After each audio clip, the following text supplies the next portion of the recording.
Една чашка пластмасово от кафе се слага царевично брашно.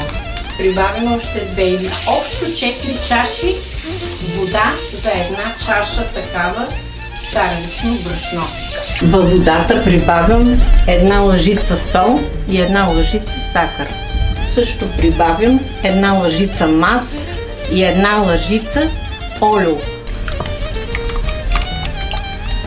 Щом почва да прави пукнки, значи качамачето се изпича и вече почти ще е готово. И се бърка, за да се остане гладка сместа.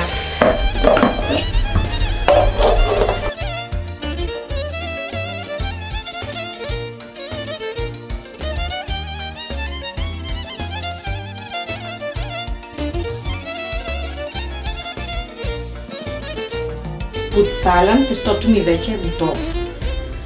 Слагам брашно, слагам отгоре брашно и го оставам да втасва. Сега тестото отвои обема си и вече ще го слагаме в загрята фурна на 180 градуса да се пече.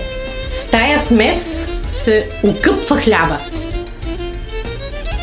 отгоре-отдолу и се завива с месала да почива. Баба казва да обиколи нивата, да провери. Значи ако загорял хляба, ще има главня по колените.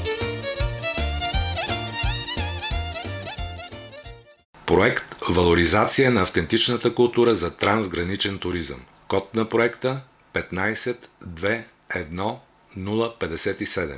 Проектът е финансиран по програма Интеррег VA Румъния-България. Програма Интеррег VA Румъния-България е съфинансирана от Европейския съюз чрез Европейския фонд за регионално развитие. Издател на клипа – Агенция за регионално развитие и Бизнес център 2000. Дата на публикуване – юли 2016 година. Съдържанието на този клип не представлява непременно официалната позиция на Европейския съюз. Отговорност за съдържанието на този клип носят единствено неговите автори.